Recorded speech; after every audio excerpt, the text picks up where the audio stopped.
We are obviously working in a time of tremendous change, and that's what we mean by pressure points. If we're going to deliver for our businesses and for our clients, world-class SCRM, world-class competitor beating, even social business, if not now in the near future, then there are some pressure points out there that are getting in the way of us succeeding and getting in the way and slowing us down. And what we're going to do is talk through some of those, and I'll pick out a couple and highlight it in a bit of detail. The first is stakeholder alignment. Within the organisations that you're working in, is everybody heading towards the same direction, and the ground rules and the way of working understood across the organisation? Do we have the capability and the organisation model in place to execute this stuff brilliantly? Are we taking a simple joined-up approach within the organisation? And we'll talk a little bit about the silos and the breaks within organisations that make joining this up very difficult. Are we actually developing engaging communication ideas? Are we in the old world of advertising ideas, or are we actually moving to more brilliant, engaging communication ideas that are executed in a way which encourages participation, which encourages sharing, and where possible brings the consumer or the customer in to co-create with us? Are we doing that now? One of the consequences of this new space is that we do have always-on capability. As Nick said, our marketing is there 52 weeks, or our messaging is there 52 weeks of the year, our conversation with the consumer. Do we have that now? And are we connecting data, the holy grail here, as we've said, are we connecting data to drive insight and particularly personalisation as a sort of quick output from our side? And finally, maybe more importantly, are we actually getting to inspired and collaborative agency partners? Are we bringing everyone together in this journey with us? So let's talk a little bit about stakeholder alignment. This quote from Altimeter last year: 37% of the social media leads that they surveyed said educating stakeholders was their highest priority in 2010. I've come from a business where it took us, and it takes us, years to steer the supertanker and educate the supertanker to do things differently. So this is very significant if we're going to move forward into this new space of SCRM and social business.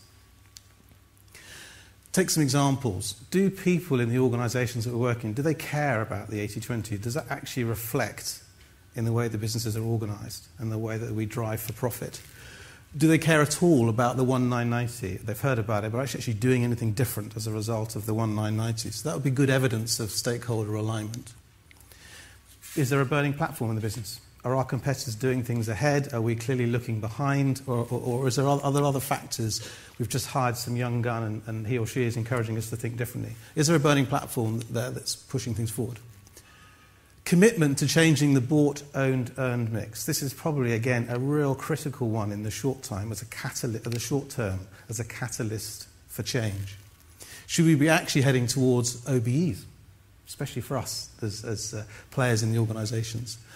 You may have heard about Intercontinental's approach, this very interesting approach. They looked at their budgeting in a slightly different way. So instead of starting with their paid media, they thought, why don't we start with all the media that we own, and what's that going to do for us? Then we'll look at what we can earn out of the current franchise that we have. And then when we've addressed the challenge with those two areas, we'll finally look at bought media and what do we need to buy. I think that's personally, intellectually, a very interesting way of sort of back to front your media strategy, just to have the conversation with a group of people in the room, even if you don't take it any further, would be a fascinating way to demonstrate that change is happening and thinking is being applied differently in the organisation. How do you inspire innovation amongst your bright marketers and your bright teams who want to do great stuff, but actually keep control? I mean, this is frightening, and this could be a huge cause of inertia in the organisation if the organisation culture cannot cope with that much change that quickly. Another thing, one link to that, how do you get people to share learnings? Again, sometimes bright people don't want to share their learnings, they want to keep it to themselves. At other times, they just don't have the time or the mechanism to share. If ever there was a time where we need to share what worked and what didn't work, it must be now. Surely that's just got even more urgent than it was before. So simple ways, and one of the things that we work with our clients is how do you put infrastructure in place to enable that sharing? This is a critical one. And as Nick alluded to, what and how are we going to measure? I mean, measurement was difficult enough before. Now it's just got even more complicated. So how are we going to do that? What choices are we going to make? To this end, what we want to say here is that you have to take a holistic approach to measurement. That's obvious, very obvious to say, but that, as I said, now just got more complicated. Let's start with the basic analytic metrics of how many visitors, repeat visits, time spent, conversion, those traditional metrics that we've been working with. Let's add some engagement metrics. How many fans do we have? How many followers do we have? How many tweets are going on? Comments, check-ins, sign-ups, cost per acquisition, and so on. So start to add another layer of more engagement-based metrics. The importance of brand equity will still then come in as absolutely critical. So what's happening to our awareness, our recall, brand affinity, share of voice, word of mouth, etc. Sentiments around the brand. And finally, this has got to make money.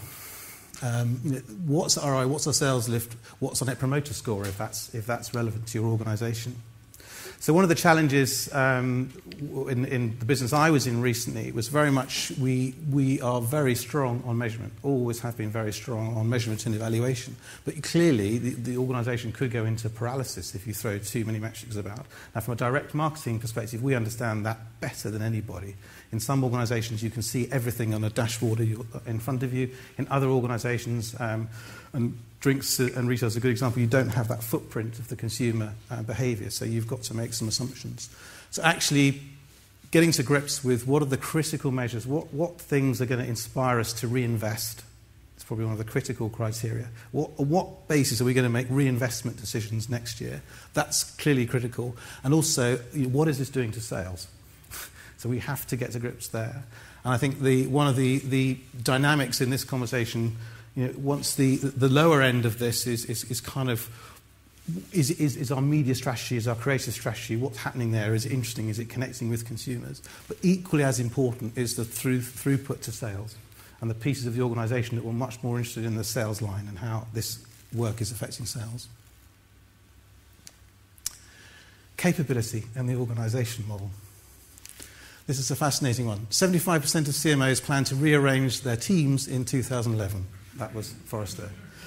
And to which someone said recently in a presentation, isn't that 100%? Who isn't looking to reorganise their teams? Fine. Another quote from a marketer, only 14% of organisations believe that social media is integrated effectively within their marketing strategy. What a surprise. Social media is very new and the organisation model for that very new. We'll come on to that. Clearly, a lot of change. Getting rid of the ghettos or the silos, and you saw this probably in Marketing Week. So this is a classic one where within the organisation we have our brand teams or our category teams or our different disciplines. How do we actually bridge those gaps and cut across and break down the brick walls, as Nick suggested? You alluded to the native, raising the capability ceiling for natives and the floor for immigrants. The natives need to stay very smart, very tuned to what's happening out there and help inform the business about what's going on. The immigrants need to feel less and less uncomfortable with this discipline, this area, every day. So how do we get the immigrants to feeling confident that they can be as confident in decisions about SCRM and social business as they are now around advertising or sales promotion or whatever their specialty is? And this is one that we're playing with at the moment, but let's put it into the room. It's interesting. It's actually leverage the 1990 internally. If the 1990 is the way that consumers and customers behave out there, why not apply that within your organisation? Back to the point about how do we encourage people to share stuff. Many people, they don't have the time or the energy or the appetite or the capability to share. But maybe there are 100 people in your organisation who will become serial evangelists for this within your organisation. And we'll find a model to make that work, whether that's how they're awarded or how they share and serve that information within the organisation. But trying to change everybody immediately feels like possibly the wrong approach to take. So let's learn from what's happened out there in the world that we're working in. Recent piece again from Altimeter, how are companies organising themselves for social CRM and SCRM? And this gets to the point of who owns social. Hot topic at the moment. Is it one place in the organisation or is it across many? So the result from the survey that they did, you've got around 60% of organisations taking a kind of hub and spoke approach or a multiple hub and spoke, where you've got a small central team who then is connected into the business, who are the experts. So you've brought in or you have your capability in that hub and spoke system. And what Altimeter's conclusion was that is typically flowing into organisations that are already quite geared up to that. They're slightly more mature organisations. They're set up for that kind of substructure. And then you have a sort of decentralized approach. It's almost like the sledgehammer approach, I guess, is one team owns it. It's almost like the safety net, isn't it? We know where it is because it's with that team of people. And then you've got at the other end, where it's very decentralized, and then the 1.4% where they're all very confident with social and they have that organized within their business. I guess the point here is we think all employees will become accountable for social. Effectively, everyone owns social. We all live it, and social CRM, we all live it, and we will become accountable for how effective it is within the organisation. The interesting thing, and our experience in the hub and spoke, is that once you've got your experts in, how do you actually ensure that they're deploying their expertise with people rather than for people? Because if they're doing it for them, then no one's learning. And those experts will become very bored very quickly, I would suggest, and will have no development path within the organisation. So actually cultivating that hub and spoke as a genuine ecosystem, which is bringing in fresh thoughts and thinking when you need it, growing those people, growing that talent, helping them succeed in their roles, and then taking them into the broader organisation potentially after a period of time will keep that fresh. Very important. Taking a simple, joined-up approach. Now, Coca-Cola, as Nick referenced, have set up the global communications team, where the brands create connection plans, not just media plans. They're across multiple touch points and with content-rich experiences, personalised and relevant through data and precision marketing, across sport owned and earned channels, online and offline, mass and niche. So what you have is the organisation doing what it does best in creating fantastic brand properties, fantastic consumer ideas, and then bringing those through basically an integrated planning process. There are some real basics in joining up. I'd be interested to see how many of people in the room who have experience of the agencies now are all being briefed together. Actually, just a quick show of hands. So, my gosh, that isn't many. Wow. 4 out of, let's say, 60 people, where as clients or as agencies, you're all being brought in the room together at that initial stage of developing your SCRM strategy. That's probably quite telling. I mean, I think the success, one of the success criteria, I guess, that you might put in your own business model is that genuinely, if there's ever a time where ideas can come from anywhere, or good ideas can come from anywhere, it's probably now. So again, cultivating and harvesting that energy is absolutely critical. And I think if we want our experience and my experience with the Edges, we worked very hard to work with great agencies. We depended on great agency partners for our success. And actually motivating and inspiring great agency performances is absolutely fundamental to success in this space, as we're all learning together. A good, again, basic example of combining and bringing all together, as you may be familiar, is the Gatorade Mission Control. But before we get to that, it's combining, if you like, what used to be your call centre into an actual actionable progressive mission control. So in the old days, one-way push interruption selling, your call centre was there to drive out communications and get the hits and get the conversions.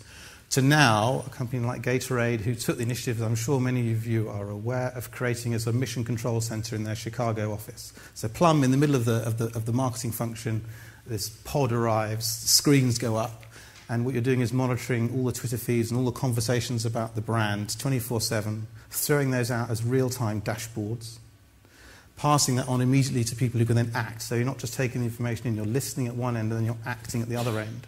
So if a campaign goes live and there's some feedback and it's quite clear, you need to course correct the campaign, then you use this capability to do that. So mission control, again, how many people have, I won't ask you to put your hands up, but again, how many people are starting just to play with this idea of actually bringing the consumer behaviour, the customer behaviour to life right in amongst the heart of the organisation or the marketing function? Also, I think my experience certainly, and I think our TCF experience also has shown that if in motivating senior stakeholders, putting them right in front of what the customer or our customers are doing is a really tangible, beneficial way to get change and to get them thinking differently. If you can sit your chief executive in front of those kind of screens for an hour and just see what's happening, that could be quite transformational for the way that this is developed in your organisation.